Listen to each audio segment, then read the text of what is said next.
As you can see, my Confluence collar is complete, and now I will be demonstrating how to fold your collar over. So, to fold it over, you want the wrong sides to be facing each other and the right sides out. So this is what your work will look like, and then you just fold the collar like so. And you will be picking up these little bump stitches from the provisional cast on.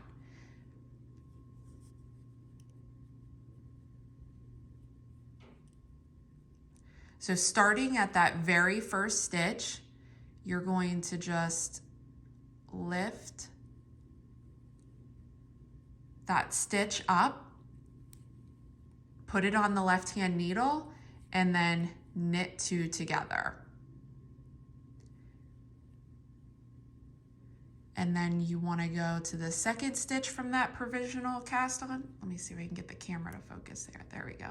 This one right there. And again, you're going to lift it up. And instead of knitting it together, you're going to purl those two together. So you're staying in pattern with the knit one, purl one.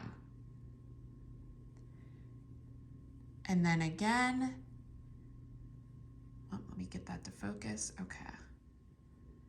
So you're going to pick up that next stitch right there. And this is a knit two together.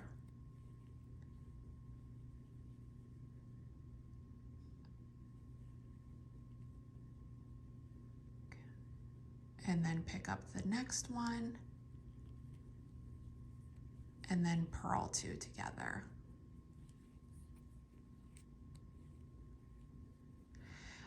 I always take this step slow and steady because I actually have missed a stitch before from the provisional cast on, and I get all the way to the end of the row and I'm like, wait a second, I don't have the even number of stitches. So your stitches from your provisional cast on and your stitches from your needle should be exactly the same.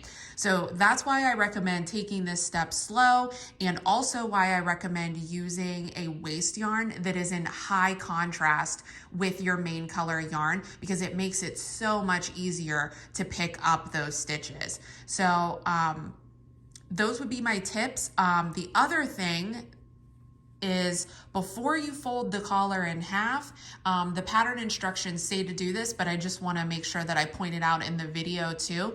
You want to weave your ends in from your contrast stripe. And I actually kind of, like if you see, these ends are kind of long, and I leave them like that because you don't want to cut them too short. And then while you're wearing the sweater, those short little ends move around and find their way out to the right side, and they start like peeking out. So I do leave them about an inch and a half long, and you'll never see them because it's going to be folded in, and that way you won't have to worry about them poking out. So I am going to finish folding my collar in half and working those stitches from the provisional cast on with the live stitches on my needle.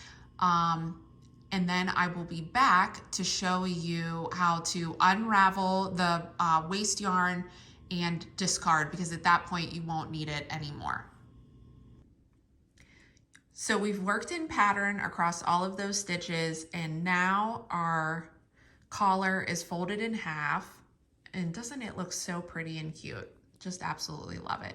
So now you can go ahead and remove the waste yarn from the provisional cast on. And you want to start at the side that you have, so it's the beginning of the round is where you want to start unraveling it, but it's also the end that you had chained all those like extra stitches. And so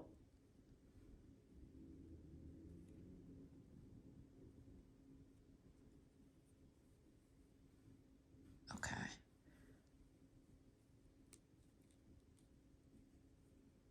And then you just,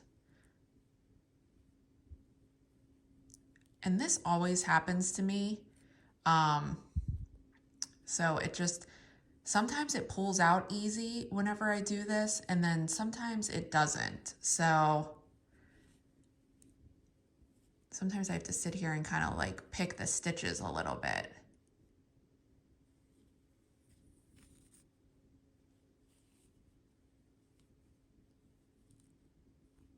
I think it's because sometimes you get like an extra fiber from the yarns and they stick together, so no big deal. Just takes a little bit more time.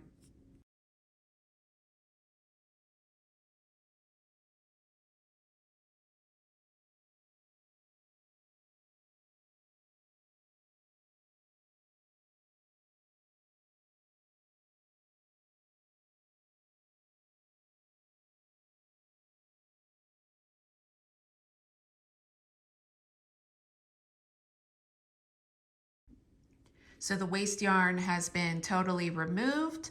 Your collar is folded in half. And now you are ready to change to your gauge needle and then join in your contrast color, and you're gonna hold one strand of your contrast color together with one strand of your main color for the body and the sleeves.